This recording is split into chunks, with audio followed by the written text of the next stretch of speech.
college football. And the Lions are on Monday night, baby. Listen, look, I'll always mention it just because it's a ton of football. Ton of football that we could talk about. But we always go talk about Michigan, whether that be the Lions or Michigan Wolverines, which we go open this segment up with that. And then because I live in New England, Maine, more specifically, we go talk about New England teams. And I went to the UMass, the zoo. It's really the zoo, not the UMass. That was kind of weird and awkward. Uh, anyway, so yeah, what a weekend.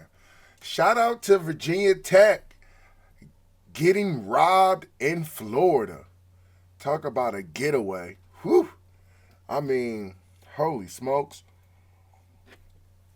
Now, as we talk about that, I want Miami to be good. Miami being good is good for college football. The U having a swag is good for college football. So yeah, that's how I feel. Yeah, period. That's how I feel about the situation. And so they had a little home cooking. They cooked up a little home cooking for the hoagie. Nice little turkey, open fire, open pit, Virginia based barbecue sauce. Or is Florida sugar based? That's a good question. I don't know. Florida is in this weird space of barbecue. Needless to say, Miami got her done. They beat Virginia Tech 34-38. And I know you saw the highlight. I wrote a highlight on my social media. Don't worry about that. So if you need to go see, go check that out. But can I be honest about Cam Ward? Like, I think he's going floating under the radar right now as a Heisman hopeful.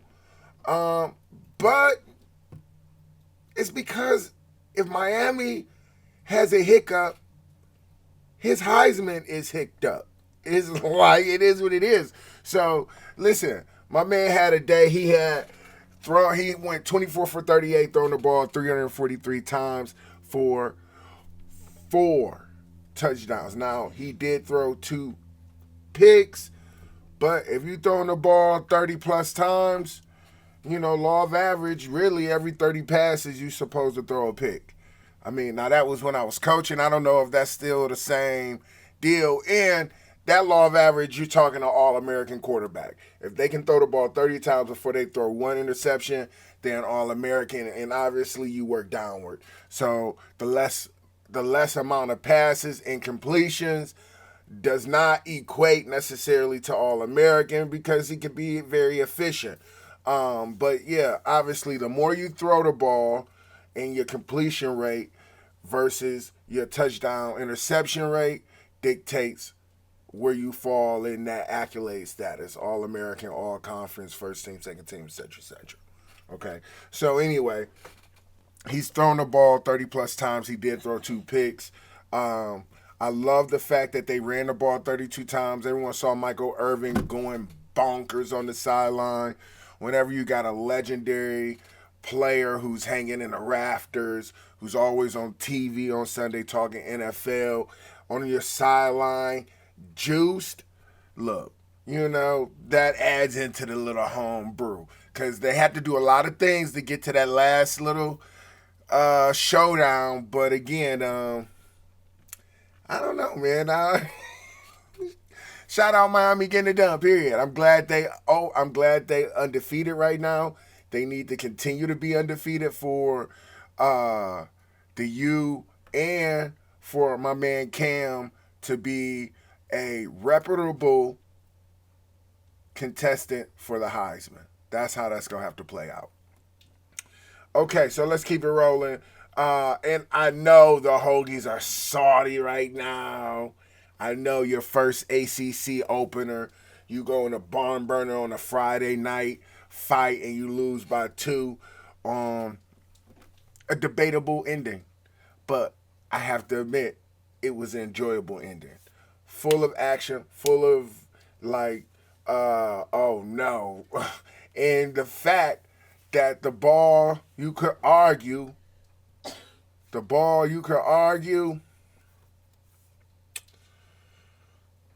it was called. That's just, I don't want to be a referee. Stripes. Okay, let's keep rolling. All right. I had some pick'ems up there, some upset alerts. This was an upset alert, a trap game to me. Mississippi, Texas. Only because, Texas is number one in the country. And it's coming off just a okay two games. But what makes it impressive for them to be number one is they're seating a new starter. Now, granted, that new starter has a solid last name, Manning. So, and he keeps showing up. Listen, I mean, I thought this was a trap game for all of those reasons. New starter, like he can't, he's not reacting on skill. He's not just going in the game, not sure who's gonna be who. If Ewers was gonna be back, none of that. And so you give him full 2 weeks. Granted, he had last week of preparation, but now he won last week. Didn't play great, but they won. Now he has another full week. That's really your make or break week as a quarterback. Whether Texas fan base and the coaches is like, okay, this is the telltale week. Not only are we in conference, but look, Mississippi State, say what you want about them. You know what I mean? Like ULM and San Diego State, like they are who they are. But you going back into the SEC, and that's their first SEC opponent. And so to me, I thought this was one of those trap games that Texas is not familiar with. And the quarterback may not necessarily be familiar with, and I don't mean that in terms of locale. This is not a locale situation. This is like welcome to the SEC from the Big 12 where you were a big dog and now you come into where everybody can bite you. And I felt that Mississippi State could be that trap game, but kudos to Texas. They didn't even falter. Manning got better. He went 26 for 31, 324 yards for 2 tutties. Okay. I know I'm a big, I think everyone, if you're following, I'm a big fan of Hunter for Heisman. But I will admit there's some quarterbacks he got to beat in this. Because listen, ultimately the quarterback, maybe anyone who's a primary ball carrier is always going to have first dibs at the Heisman. So if you're outside of that primary ball carrier, i.e., tailback, running back, and even for a receiver to get it, like the receiver got to be doing some super numbers because you can defend a receiver. So he's not. You could defend everybody, but he's not primary. Easy access, give him the ball as much as it is for a quarterback or a running back. Also to be said for a DB, last DB to win the Heisman was my man Chuck Woodson, Michigan. But he did a whole lot.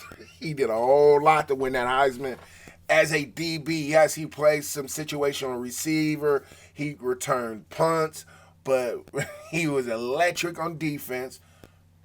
I'm not comparing the two, because Hunter is playing way more snaps than Woodson ever played. I'm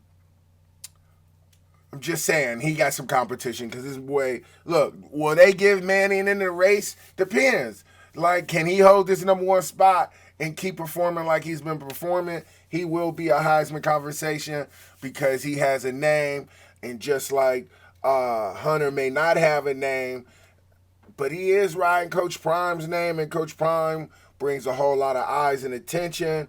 Good fame, bad fame. That's all going to levy into the Hunter success story if he wins the Heisman or if he does not win the Heisman. Okay, so anyway, kudos to Texas getting it done. I know, in fact, since we already got there, let's go ahead and segue to the Colorado game. How about that? Colorado, man. Now look, I can tell you a few things about Colorado. I thought this game, Look, I think everybody's gonna think Colorado. A new team has Colorado's number because Colorado is not a team that you really understand how they're getting it done week in and week out. Outside of you really knowing they have a dynamic skill set on the outside in terms of receiver, and the quarterback is, I mean, he might have one of the strongest arms I've seen in a good while in college football. Okay, so that being said, what am I getting at, Coach? Well, this is what I'm getting at. I thought UCF was going to be the team that was going to be able to really combat what Colorado really is living off of, which is ultimately Shador's arm, the big play, and the big play is big play. Like, this is a big play Colorado offense. Shador is tough as nails, but as talented as his daddy. And so when I look at, how do you stop a Colorado team? You got to keep this offense off the field, period. If this offense is on the field, it's going to score. If you go back and look at that Notre Dame deal, right? Notre Dame kept their offense off the field and they pressured them. Now, you can get pressure on them, but listen, I just want everyone to be clear. This is not a kid you can pressure and he's still not sitting there, take the hit and throw the ball. And throw the ball hard, fast, and be right where it needs to be. And he got receivers who have no problem going to get this ball. Did you see the pass in the end zone? My man laid out like, bang. That was as pretty as my man Desmond Howard back in the day when he laid out for a ball. So, look, this team is a firepower team. I think they could do a lot still to protect Shadir. The firepower still matter. Okay, look, I thought they did a better job at running the ball. 29 carries isn't terrible. Shadir's going to throw the ball 30 to 35 times a game, and that's what he did. He threw it 35. He went 28 for 35, 290 yards, 3 touchdowns, 1 pick. The pick was early. But these receivers, man, again, Hunter basically had another 100-yard game.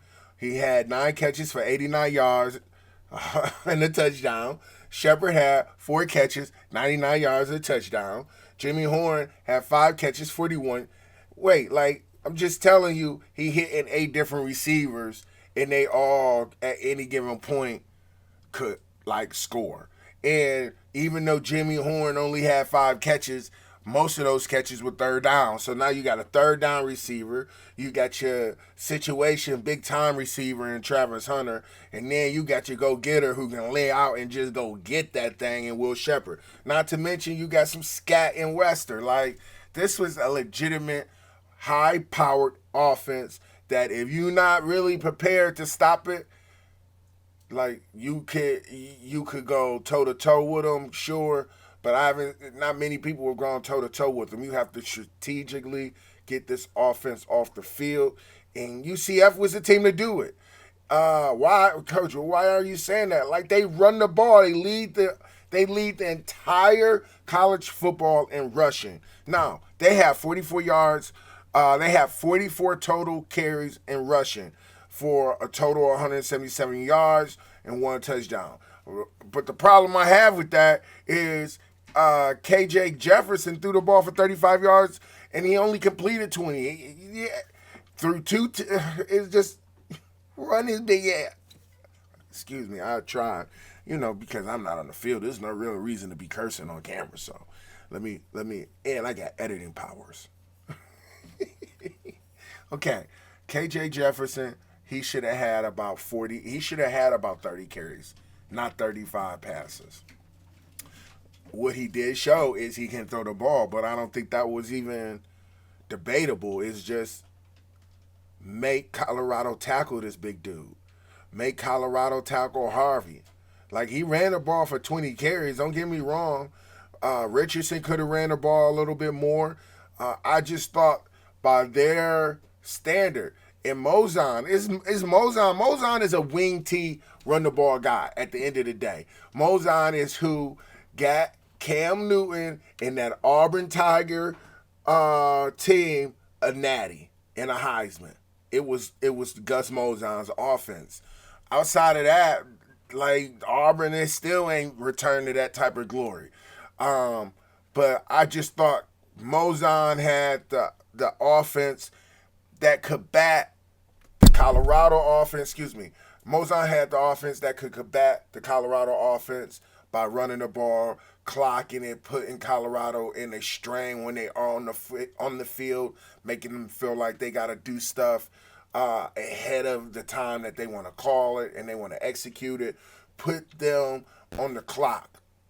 You know, they not a tempo team. They just throw the ball quite a bit. Malzahn was a tempo team, and he tempoed himself out of the run game, in my opinion. Now, he ran the ball more than he threw the ball ultimately, that's what he's going to do. But I thought in times when they could have slowed the game down, even though they were behind, even though, look, they got behind early, fast in the second quarter. It was 21-7 before you blinked. I still thought they had an opportunity to slow that game down and not let. They should have went into the half 14-21. Instead, they went into the half, I think 27-14. They should have went into the half with one possession away and getting the ball back in halftime. Now, that was my coaching strategy. I spoke about it a week ago on the pod. But again, someone's going to bring that strategy to Colorado. And when they do, you're gonna see if Colorado can execute with very limited amount of plays, offensive plays. And so, yeah, kudos to Colorado, kudos to Hunter. He's still doing numbers that suggest, like I saw the Heisman race vote, he at the bottom. I think that's a little ludicrous, but he's only at the bottom because of Coach Prime. Like, look, Coach Prime brought a level of attention that makes you love him and makes you hate him. If you hate him, you're watching him hoping that he fails. So that's an eye that Colorado has never had because there was no reason to hate Colorado. And if you love him, you go watch him and hope that he proves the haters wrong. So in both accounts, he's doubling the eyes and the impressions on that Colorado program. And good, bad, or indifferent, that's going to be a determining factor on whether Hunter wins the Heisman. It sucks, but it's facts. Travis Hunter is a dope player. Shout out to Cameron Hunter breaking bread because, look, he's always going to be a talk of everybody's pod because the last player to go both ways like this was Lee Corso. Look that up. Okay, let's keep it rolling. Yeah, man. And okay, shout out to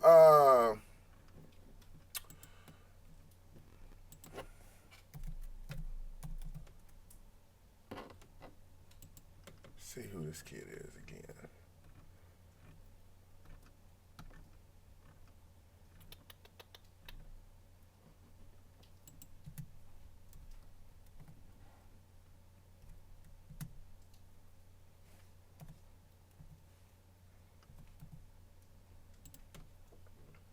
Okay, look.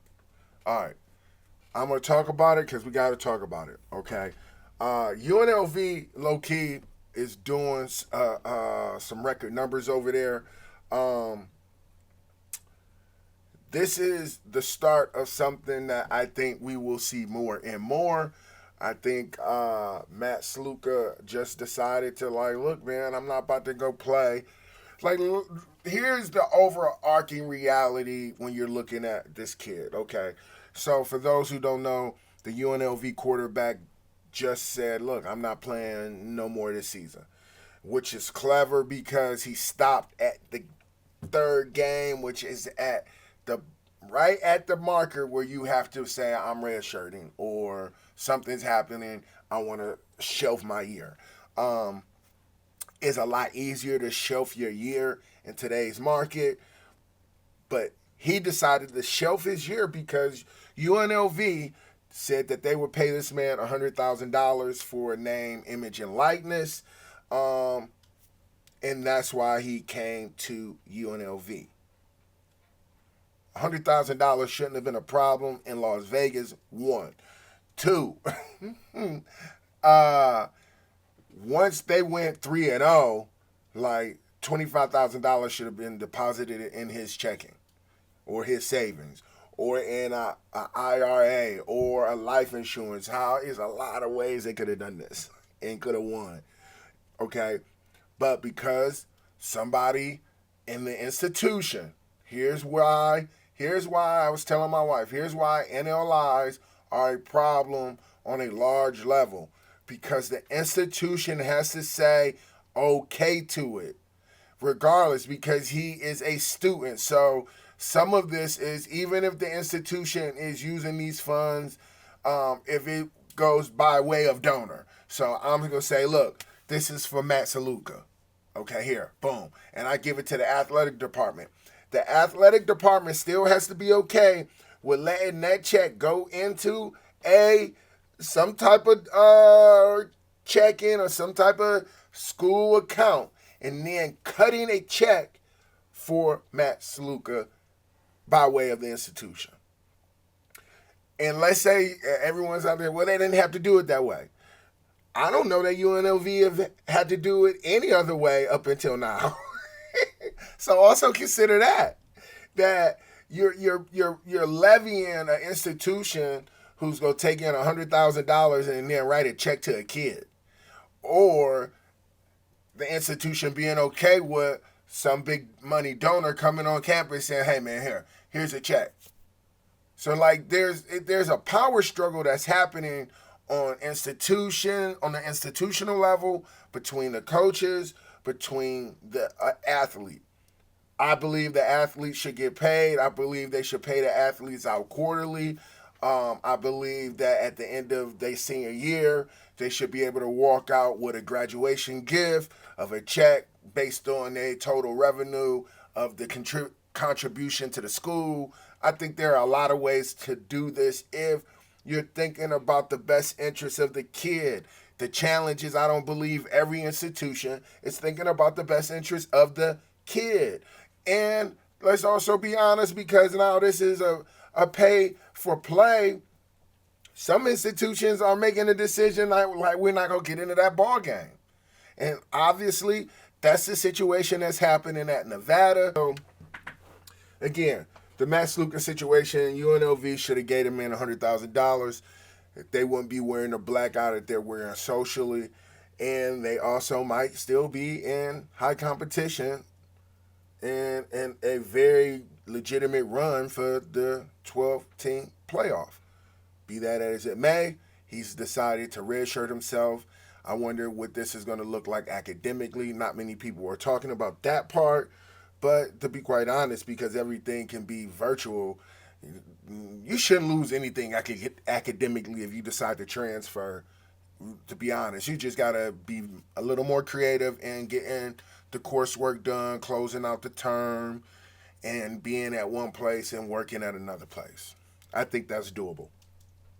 But UNLV and many other institutions will have to make a decision based on their old ways of thinking about how to do what's best for the student athlete financially, athletically, and academically. Like that all now is a part of it. And whether you admit it, whether you accept it, you either are going to become a school that no one wants to go to, or you'll be a school that says, okay, we go take who we can take.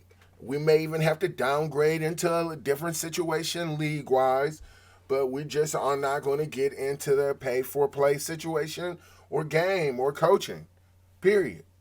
And that's a prerogative that you have as an institution. That's a prerogative that, unfortunately, is not leaning towards the direction, because we're not going back. I shouldn't even say that because that's like a slogan now. Well, I say I want American college to be great, and I want the Big Ten to be great again. So, yeah, we ain't going back to the NCAA to make some decisions for college athletes when they making decisions at $100 plate fundraisers, $1,000 plate fundraisers. Like, let's be honest, the NCAA is the entire reason we are in this shabacle right now. Yes, I said it, shabacle. Yes, it is not in the Urban Dictionary, and it is also not in Webster's Dictionary. It is in Coach Hall Dictionary. This is a shabacle. The NLI is a shabacle because the NCAA did not do what was right in the 90s. Period. And they made a lot of money in the 90s. A lot of money. Because that's when college football started to open up from a bowl game. They started to do a... Man, NCAA, this is your fault. And that lawsuit is to prove it. And that's just one of many that I'm sure is down the chute. Because, like, for years, they have governed the college athlete in such a way that just was not cool, not responsible, not profitable to the athlete, but profitable to everybody but the NCAA. They get whatever they got coming to them. Period. Because if it's the Wild Wild West for the kids now, it was the Wild Wild West for all of those suits and ties up there, and now it's coming out. all the money that was made because the NCAA did not want to pay players. That's the part that I gotta tell you is just not cool. And now that social media pushed the NCAA into a position in a situation where they just had to be responsive. They had to be responsive. This likeness, name and likeness situation, image, name, and likeness, all started because of social media. The NCAA was suspending kids because they made a little coin on social media because they got a podcast or because they got 100,000 followers or whatever it may have been. Like, social media pushed the NCAA into a situation where they had to really think about, oh, yeah, I guess it is okay if you get paid for what you do socially. And even though, like, we suspended many a dudes, kudos to Reggie Bush going after him. He ain't gonna be the last. Cam low-key might go after him. He should. Because they were ruining lives. And someone may say, and I do not agree with Shadir saying, like, football all I got. If it wasn't football, I would be in the streets. I don't agree with that wholeheartedly, but that's a reality. That was my reality. It's not my son's reality. I would imagine, I would hope that Deion has structured his life that's not really his son's reality, but that may be how he feels because he has that type of love for the game. That was my reality. If I was not playing football, the street would have captured me. Period.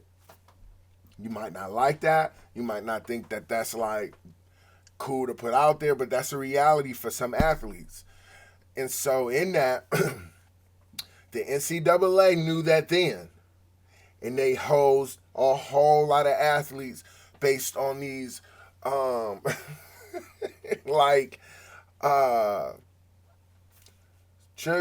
just foul rules, man. Like flagrant foul rules.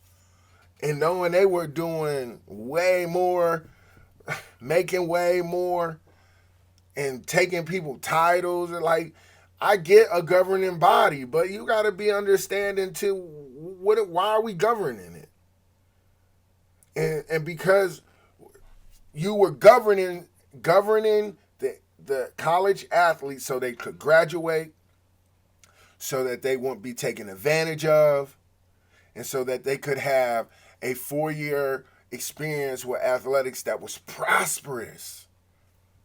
Now, prosperous does not always mean folding money and change. Like, it means a lot of different things, but in this situation, the NCAA knew when that prosperity turned to where they should have created a revenue system for athletes. And it started way before social media. They didn't want to give the money up. Social media put them in a position where they couldn't control the athlete anymore. And they were controlling the athlete and suspending athletes and putting these black eyes on athletes for transferring, for taking money from someone who wasn't their family. Listen, I've taken the college test. The NCAA college test is ridiculous. Don't ask me if I passed it all the time. I'm just saying, I'm off my soapbox. Okay, let's move on. All right, okay. I also put out there UK over Ole Miss. Why did I do that? Because, again, why? Because UK runs that rock. Runs that rock.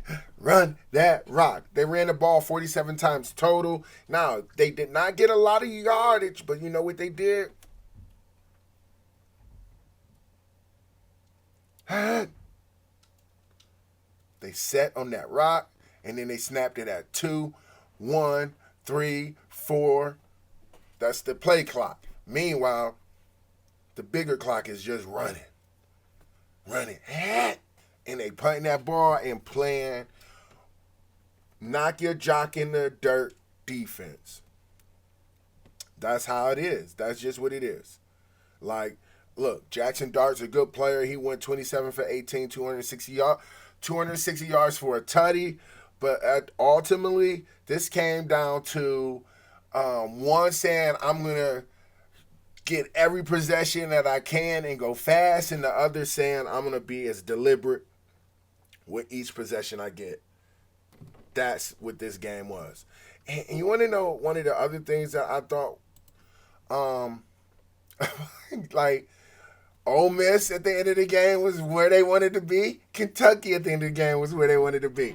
This game had everything you wanted from an SEC showdown. Kudos to Kentucky bouncing back after like throwing blows with Georgia. And I think, did they expose good old Georgia Bulldog? I think they may have. It starts with UK. They may not get the props they deserve by going toe-to-toe with that Bulldog like they did, but came back around to Ole Miss, and they got with that thing. Ooh, that was a legitimate game. First downs, they had 22 first downs. Ole Miss had 14. Okay? One of the things, the other part to mention, like, Lane Kiffin, like, go. Shoot like this. Set, go. Time of possession. UK had the ball 39 minutes and 43 seconds. Ole Miss had the ball 20 minutes, 17 seconds.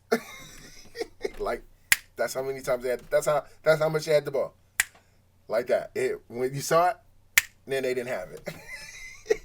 And they were terrible on third down going 1 for 10 because every time I had the ball, I was like, oh, they punting again already? What happened?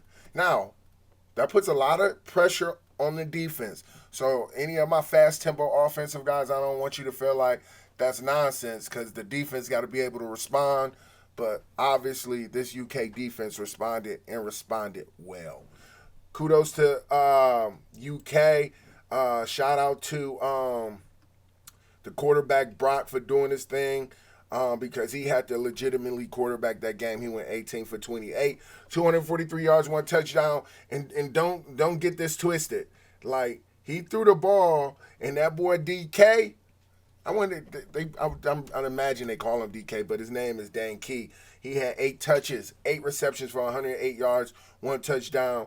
And then Baron Brown had 5 touches, receptions, 88 yards receiving. He had a big one that really changed the tide of the game at the end for 63 yards that put him on the other end to kick the field goal. And so this was just a really good game. It was a really good game, real good game. I think Ole Miss will still be a problem. The thing with Ole Miss is, can they rebound from this? I think Coach Kiffin is a good coach. I like Lane. I don't know him personally. I'm saying it like I know him personally. I do not know him, but I think he's a good coach. I think the challenge with Ole Miss in the past is they take a bad loss like this, and you don't really have a lot of room to take 2 more losses, and they would take one tough loss, which was obviously going to be Alabama or Georgia, and then they would take another stupid loss somewhere down the road to like, which won't be a stupid loss this year, to like a Tennessee. And so yeah, that was what it was. Okay, let's keep rolling. Okay, hey, Penn State took care of business against Illinois. It was a defensive showdown. I think that's what the Big Ten should look like. Penn State kept doing their thing. At the end, it kind of got away from Illinois defensively because they had a terrible turnover. And Penn State did what Penn State did, run that rock. They had basically 200-yard rushers. Katron Allen and Nicholas Singleton both went 18 for 102 yards for a tutty and 16 carries for 94 yards and a tutty. Okay, and so ultimately, Penn State did what Penn State did, and just for good measure, gave it to the old fullback Tyler Warren. Yeah, for a tutty. Okay, so is Illinois real this year? Yes, they are. Luke Altamar had he just had a bad outing, period. I thought they could have ran the ball a little bit more. They need to give the ball to Aiden Landry a little bit more, and Caden Fegan, but that's a whole nother story for another pod. But Penn State, being number 9, keeps rising to the top, because here's the thing with Penn State, people. Penn State and Coach Franklin has been doing a great job over there. But here you go. He got UCLA next week, and that's the trap. Now, look, here's why I think UCLA and USC is going to be a trap game, because they new to the pack. They new to the Big Ten. That's why it's a trap game. There's very little history behind both programs. UCLA pushed Oregon to the brink Saturday as well. A great game by Oregon. And that's a familiar foe. It's not going to be a familiar foe next week for Penn State. They got to play UCLA, and UCLA just coming off an L to Oregon 34-13. Oregon still holding it down. They keep rising to the top, and that Oregon-Penn State showdown is going to be very, very interesting, along with the Michigan-Oregon showdown. That my bro law want to take me out for my B-Day. I appreciate you, bro law, but I ain't gonna be able to make it, dog. I got a lot going on. I can't do it. All right. Anyway, Wisconsin, USC. Look, I think the Pac, these new Pac-10 and Pac-12 members are recognizing that y'all used to dabble in the Big Ten, but you got to do the Big Ten week in, week out, dog. You got to see 21, 22 personnel week in, week out, dog. Like, and they don't care that you was up against 22, 20, 21, 12 personnel last week. All that tell them is that they got to run it this week. And so I think that is what the Pac-12 is having a rude awakening on how physical the Big Ten really is. We respect your speed, though, too. Okay. All right, Notre Dame, I told you they're on upset alert every week, okay, but they got it done. Louisville, man, look, the reason they got it done, you know why they got it done early? Because they let that man, Riley Leonard, run that ball. They gave that man, love that ball. I don't know why they ain't feeding Price a little more than what they should, but reason why they won is because they ran the ball. Ultimately, Riley threw the ball 17 for 23, 163 yards and 2 touchdowns. That's his sweet spot right there. He don't got to do a whole lot and throw that thing 40 or 30 times a game. If they hit 25 to 27 times a game in attempts, and he attempts about 65% of his passes, no picks, and run the ball well, Notre Dame is on their way. But again, Notre Dame will always be on a weekly upset jinx alert. Period. Okay, who they got next week? Stanford. See what I'm saying? Upset, jinx, trap game alert every week. Notre Dame, because they're not gonna play anyone that's gonna be like, they beat the team that they should have beat, that everyone was like, and then they lose to a team that had everyone like. So that's what we worried about. Notre Dame cannot lose to a team that make everyone go like, all right, all right. Michigan, man, Michigan is dun dun dun dun dun dun dun dun. I love Michigan, but okay, listen, Orgy is what he is. 10 for 18 is the sweet spot. That's his sweet spot. If they had to throw the ball 5 more times, we may have lost his game. If they had to throw the ball 5 more times, Michigan loses. Period. And low key, I know I was going on a tyrant about why Edwards isn't getting the ball as much. Obviously, man, you could tell something's going on the lower extremity, whether it's his ankle, hip, thigh, who knows? He's just not the same running back. Goes back to what I spoke to a few weeks ago. Running backs who get a lot of miles on their tires as sophomores and juniors, and they do well, it's hard on them as a senior because they've already hit their carrying allotment on a 4-year window.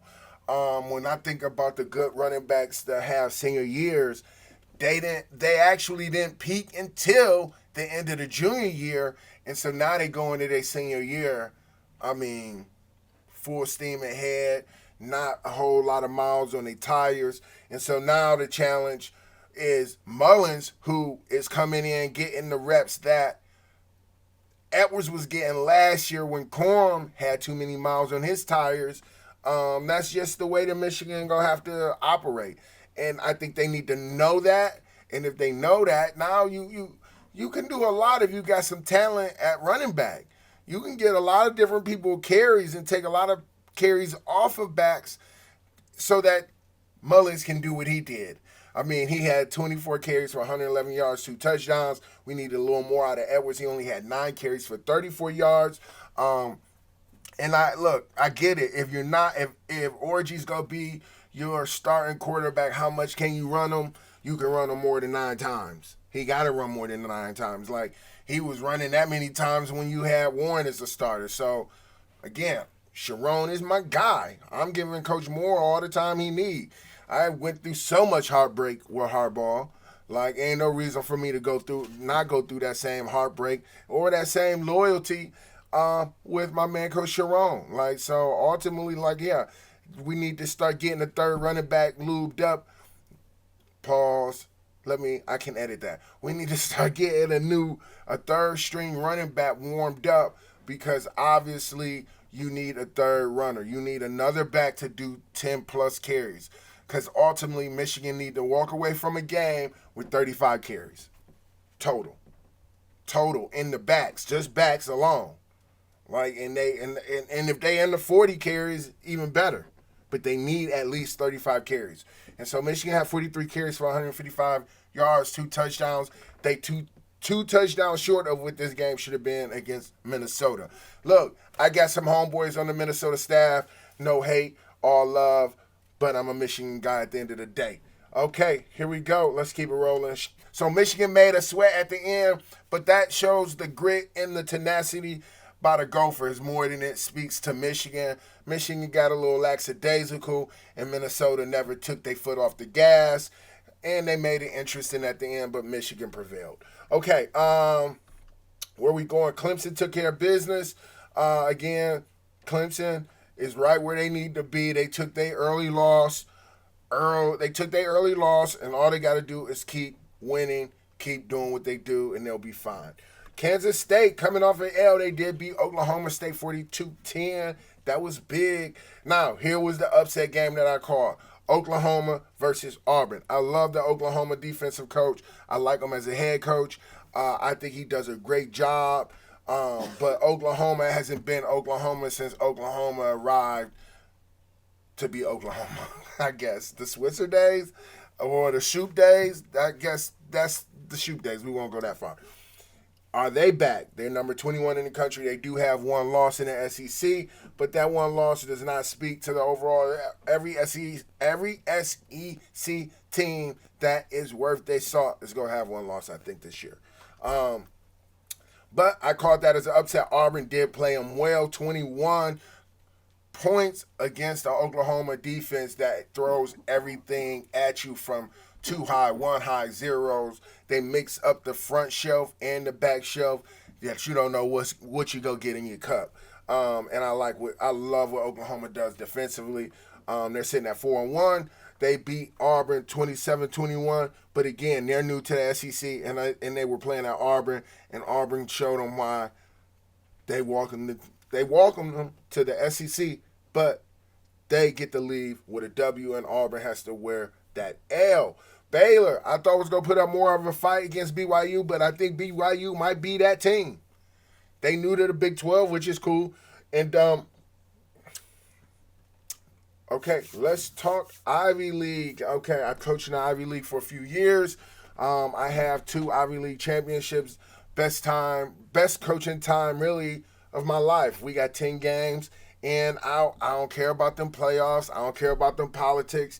I care about what they put in front of me, who they put in front of me, and beating who they got in front of me. And here's the best part about the Ivy. It's called the Ancient Eight because it was around for a long time. Now that is done, let's talk about what we saw this weekend because that was a ton of fun. Okay, now listen, Harvard. You know how you know a Harvard guy? Because he go tell you less than 5 minutes of you talking. And so that's why we start with Harvard. Harvard loses to Brown 28-31 on a Hail Mary pass at the end of the game. Big play. Listen, Jake Wilcox and Mark Mahoney connected in fourth quarter for a tutty, putting Harvard on the AL side.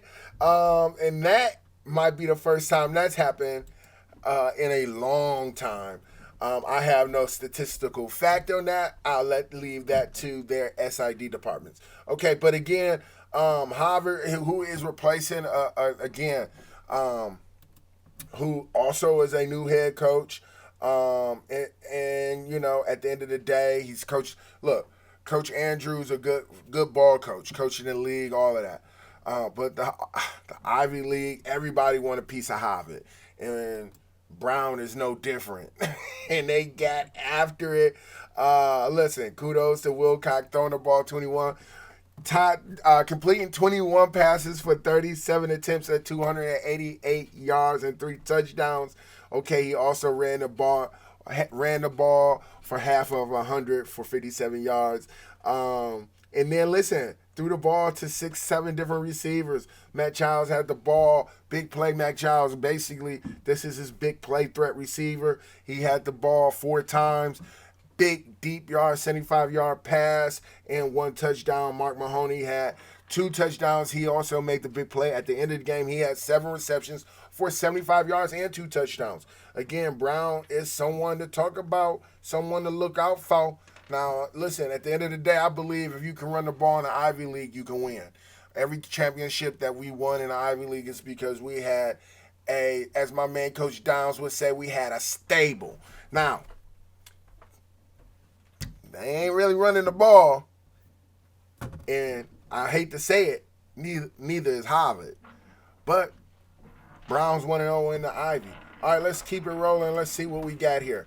Now, this was a big win to me because Cornell, who's also has a new head coach, Coach Swanstrom, who is by way of Penn, by way of being a head coach at a Division III school in New York. Okay, listen.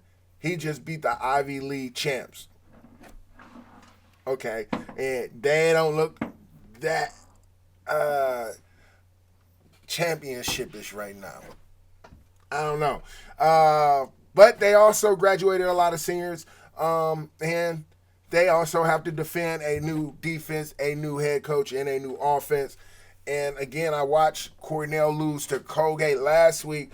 But my man Wang was getting it off against Colgate. I think at the end of the day, Colgate is just a body blow team, and they just hit him in the gut a few too many times and put Wang on the end where he had to press a little bit more than what he wanted to, but he still threw the ball. 18 completions for 29 attempts, 278 yards, and 4 tutties. Okay, that's big. He also only had 5 different receivers, and no one really went over 100. And look, This is what I was talking about. What's happening? If you ever get a chance, and look, I love Coach Swanee. Look, they need to Colorado need to go holler at him because Shedeur probably done already been thrown for a bunch of yards, and they wouldn't have had his tail knocked out so many times. But this is what I'm talking about. Like Coach Swanee's one of those coaches who will get the ball out much faster than what the rush can get to him, and because they're dynamic on the outside, it now turns your receiver into an immediate ball carrier without having to go vertical, run routes, find depths. It's a lot of ways to throw the ball. That's how we wanted to throw it at Bates when I was there, but that's another story for another pod. Okay, kudos to Cornell, that black bear. Finally beat up on that bulldog. I don't know if that's a gap between the last time it's happened. Okay, now I spoke a little bit about Columbia last week, about how I like how they look. They got some receivers over there that was going up to get the ball. Unfortunately, those receivers did not go up against Georgetown well. I don't know what was happening. Malcolm, Cole, Joey, they had a whole bunch of rushes, but no one could actually break out and get a touchdown. And then the other thing on the reception end, like, look, they did have 2 touchdowns. My man Ian Stagg and Bryson Canny had 2 touchdowns, but again, only on 5 receptions and 3 receptions. So when I look at the overall deal, the quarterback threw the ball 30 times, only had 15 completions, but he also had three picks. And those picks off of the 2 touchdowns makes him a -1 in the touchdown pick ratio, which contributed to a Columbia loss and to Georgetown, which is a Patriot League team. Okay, Dartmouth got out of there by the skin of their hair, or the skin of their teeth, or in the hair of their chinny chin chin, by a field goal with 7 seconds remaining to go up over Merrimack, who is a new team to the NEC. Colgate, Penn, University of Pennsylvania. Pennsylvania handled business at home, beat up on Colgate. It was a sentiment that you felt like that they didn't play as well as I think the team thought they should have played, or the coaching staff. And don't sleep. This Colgate team is going to be a problem in the Patriot League. The way they run the ball is going to give people some fits. They got their first win over Cornell last week, and went all the way down to Philadelphia to end up with a loss, losing 17-27. I watched a little bit of that game. Yeah, I thought the game wasn't as close as the score may have allow you to seem to assume it was, or that it seems. But I tell you what, man, the Trevon Sanders kid had 16 catches for 123 yards, no touchdown. So that's basically like catch, tackle. You ain't getting in the end zone. And Penn didn't let him in. So yeah, Penn walks away with a W, making them their record 1-1. Colgate's overall record 1-4, 0-3 in league. Penn lost to Delaware last week, making them 1-1 as they beat Colgate. Now, man, I wish Howard could have gave Princeton a little more, you know what I'm saying? But they toppled Howard 30-13. McAllister accounted for 2 touchdowns, and Princeton won their first win of the season, which was interesting because they lost last week, and Lehigh beat them up, and so someone got to get the beating that they took, and unfortunately it was Howard. But as the next week goes, they got Columbia, which will be an interesting battle, and the Ivy League is on their way. Who can win the best of 8? Because it's an even number, we can always end up in a tie, and you could end up in a 3-way tie or a 4-way tie if the league shakes out that way. The most that I've seen it shake out was a 2-way, because someone always takes care of business to not make it a 3-way. Because 2 is enough, 3 is a crowd. This is Catch Up with Coach. I said that out loud. Okay, peace.